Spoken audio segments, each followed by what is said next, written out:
Annihilation. Annihilation. Annihilation. Annihilation. Annihilation. Annihilation. Annihilation. 1 minute at a time. I am, yet what I am none cares or knows. My friends forsake me like a memory lost. I am the self-consumer of my woes. They rise and vanish in oblivious host, like shadows in love's frenzied stifled throes. And yet I am, and live, like vapors tossed, into the nothingness of scorn and noise, into the living sea of waking dreams, where there is neither sense of life or joys, but the vast shipwreck of my life's esteems. Even the dearest that I loved the best are strange, nay, rather stranger than the rest. I long for scenes where man hath never trod, a place where woman never smiled or wept, there to abide with my Creator God, and sleep as I in childhood sweetly slept, untroubling and untroubled where I lie, the grass below, above the vaulted sky. John Clare, lines, I am. The psychologist in the novel has been doing this for a very long time. Film Ventress has been doing this for 3 years, choosing soldiers to enter the Shimmer and never return. Does she need Lena to volunteer? Is she surprised by her volunteering? Or has she been planning for Lena to go into the Shimmer since before she stepped into Lena's room in minute 13? There is no hypnosis in the film as there is in the novel, but we know that Ventress keeps Lena's past secret from the other 3 women. What other secrets does she hide? In a few minutes, they will enter the Shimmer and lose time. Maybe there is hypnosis in the film, but we, too, have been hypnotized. Lulled by long conversations shot plainly, shot oddly, into not just casually being curious about the Shimmer, but needing to get inside it. Lena has just asked about Ventress's motivations for entering the Shimmer herself.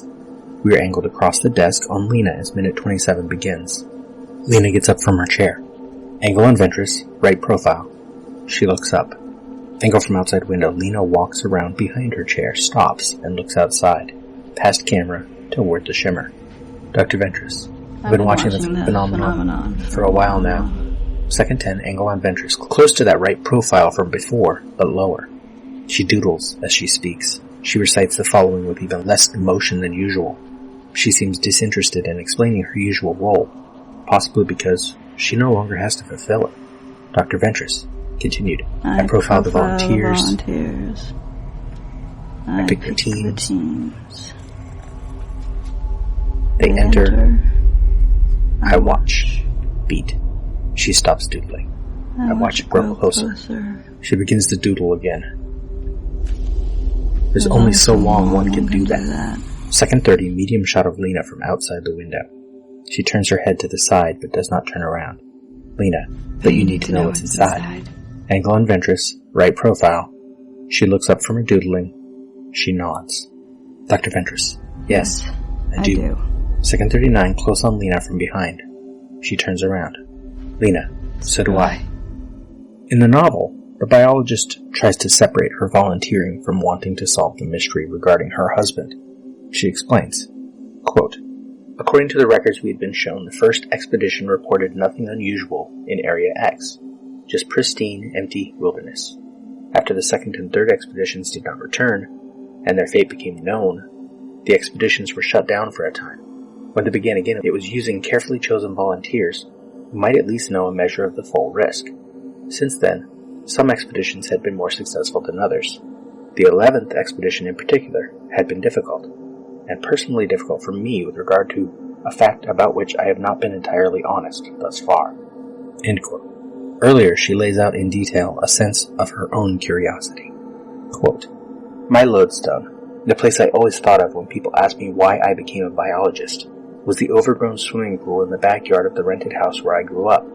My mother was an overwrought artist who achieved some success, but was a little too fond of alcohol and always struggled to find new clients, while my dad, the underemployed accountant, specialized in schemes to get rich quick that usually brought in nothing.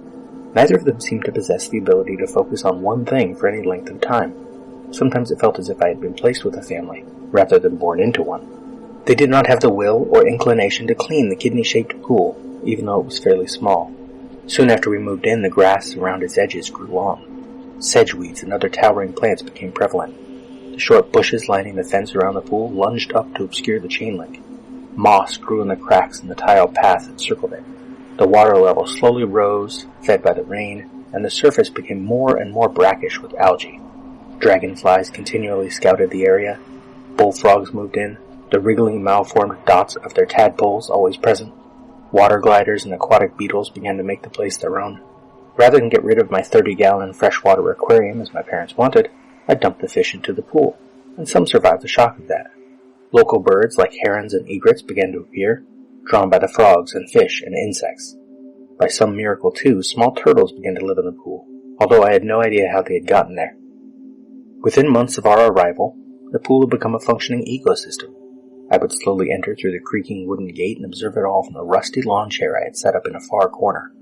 Despite a strong and well-founded fear of drowning, I had always loved being around bodies of water. Inside the house, my parents did whatever banal, messy things people in the human world usually did, some of it loudly, but I could easily lose myself in the micro-world of the pool. Inevitably, my focus netted from my parents' useless lectures of worry over my chronic introversion, as if by doing so, they could convince me they were still in charge. I didn't have enough, or any, friends, they reminded me. I didn't seem to make the effort. I could be earning money from a part-time job, but when I told them that several times, like a reluctant antlion, I had had to hide from bullies at the bottom of the gravel pits that lay amid the abandoned fields beyond the school, they had no answers. Nor when one day for no reason I punched a fellow student in the face when she said hello to me in the lunch line. So we proceeded, locked into our separate imperatives. They had their lives and I had mine. I liked most of all pretending to be a biologist, and pretending often leads to becoming a reasonable facsimile of what you mimic, even if only from a distance. I wrote down my pool observations in several journals.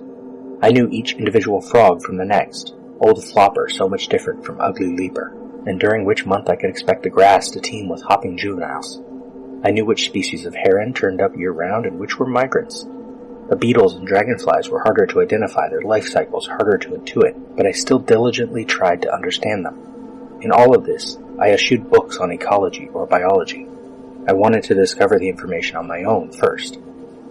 As far as I was concerned, an only child and an expert in the uses of solitude, my observations of this miniature paradise could have continued forever. I even jury-rigged a waterproof light to a waterproof camera and planned to submerge the contraption beneath the dark surface, to snap pictures using a long wire attached to the camera button. I have no idea if it would have worked, because suddenly I didn't have the luxury of time. Our luck ran out, and we couldn't afford the rent anymore. We moved to a tiny apartment, stuffed full of my mother's paintings, which all resembled wallpaper to me. One of the great traumas of my life was worrying about the pool. Would the new owners see the beauty and the importance of leaving it as is, or would they destroy it, create unthinking slaughter in honor of the pool's real function? End quote.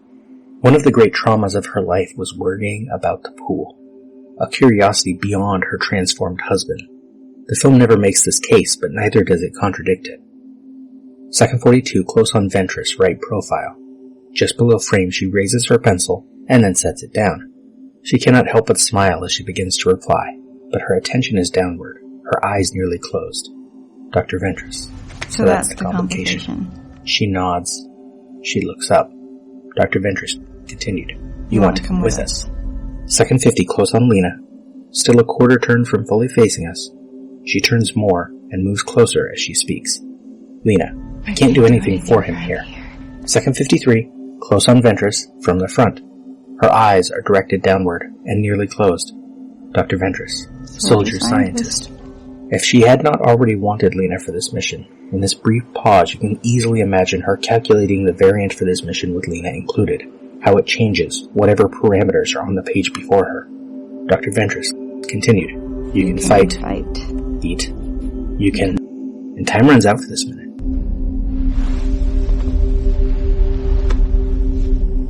We spoke. What was it we said?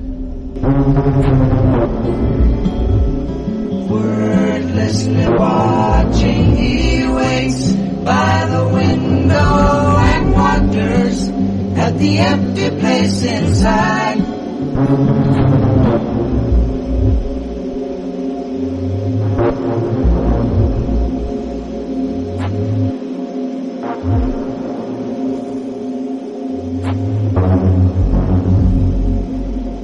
And Annihilation is all we are.